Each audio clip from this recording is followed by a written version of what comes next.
I kind of wanted to end the year with a chatty sketch with me. As I was sitting down and recording this video, I thought to myself why I started making these videos. The main reason was to connect with y'all and have a conversation as your online art buddy. I know my videos have been quite silent and or filled with just music.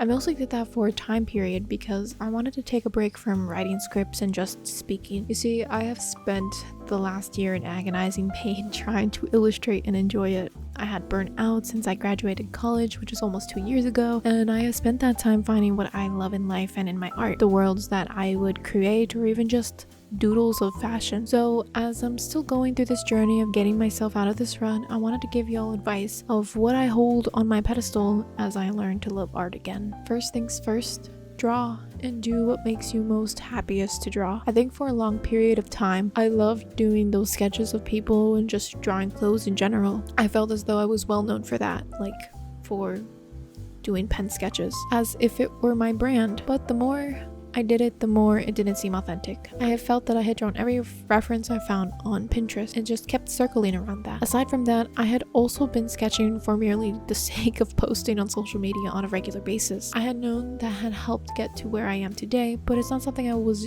enjoying doing anymore. I had thought to myself, what's the point of drawing if I didn't even want to draw, nor would I have even enjoyed doing the act of it. I took a step back and started living again. I went out more with friends, I took more breaks without the worries of making a post, and honestly, I'm happier as I was a year ago. I still post, I make art, but I'm not forcing myself to do it. Honestly, I've been more motivated. I've been going back to watching studio vlogs, watching interviews of famous illustrators, even watching movies like The Boy and the Heron to bring back my love for creating.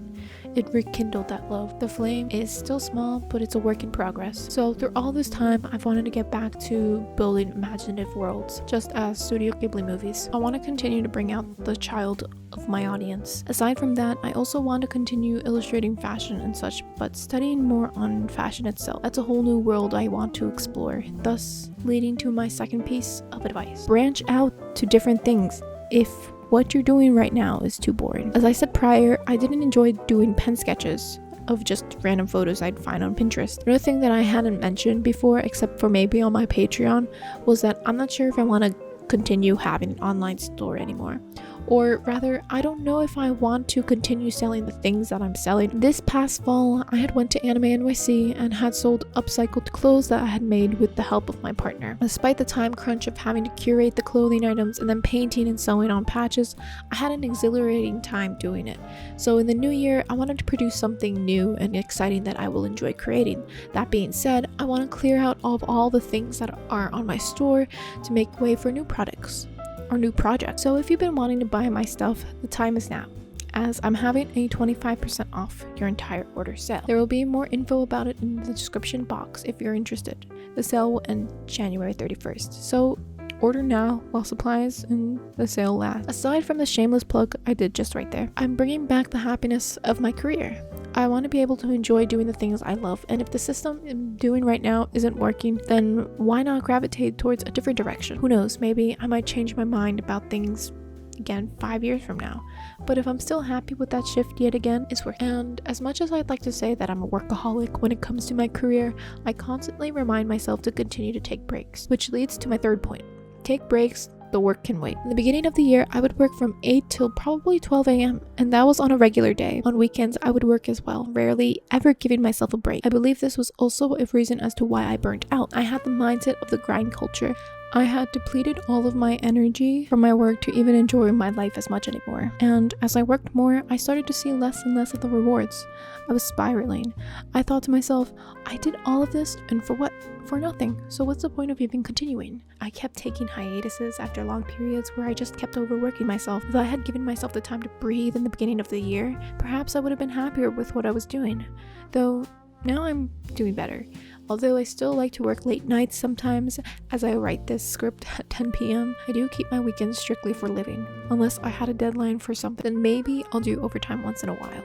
I do tend to treat my job as an office job, a 9 to 5, but at least my job is more creative and in the comfort of my own room. Leading me to my next point, be in an environment that inspires you. Whether it's your room, a cafe, a park, literally just social media, it's important to be in an environment that is fitted for your creativity. So you like listening to artists talk like topics, put on a podcast, or even videos that like this as you draw. So you're extroverted and like to draw with friends or with people who are bustling like you, then go to a cafe with your friends, or just go to a cafe where people are also working, or at a library that gives you that vibe. So you don't like going outside and rather draw in the comfort of your own room, then create a peaceful and creative environment with decor and inspiration. I have rearranged my room at least 3 times this year, and out of all those times, my last setup is my favorite. I am faced towards the window, while to the left I have a collection of art on my wall. I have also recently purchased a new trolley cart since the one I had was cheap and was tilting suspiciously, and I couldn't be more happy to create with materials that I can easily see and access. Although there are some things I still need to change and add, I'm finally starting to create more and more. I will also say that the time of the day and lighting is a big thing for me as well. I love to paint and draw natural sunlight, so during the winter I would make sure to get up early so I could get as much sun as I can. It's awful feeling groggy, but the reward of the warm lighting hitting my window makes it all worth it. And the last piece of advice I can give to you as an illustrator is to have a hobby other than drawing. I know that our hobbies can be morphed into our career, and although it is fun, it's important to set a balance of that. So in some cases that might even mean taking a break from creating art and maybe learning a new instrument, learn a new language, or take on reading or running. Whatever it may be, hobbies can help you take your mind off of that work environment and just overall prevent you from burning out. Lately, I've been reading more books, primarily just self-help books, but nonetheless, I keep myself occupied and don't think about work when I read. Also, I don't know if I should classify this as a hobby, because some people may consider this as a chore, but I love taking the time to clean my apartment. I swear to God, I was so excited to use a cleaning steamer on my tub a month back, and my God, it was so therapeutic seeing all the crap come off. Cleaning just happens to be one of those things that keeps my mind at bay while I listen to some music. That just seems to be 5 tips I can give you from one illustrator to the next. You don't even have to be an illustrator, you can just be a creator. I hope you can take these words with you in the new year and guide you towards a better and happier you. I kind of sound like a cult. Anyways, I love y'all, and I will see you maybe next week or in the new year. Bye bye.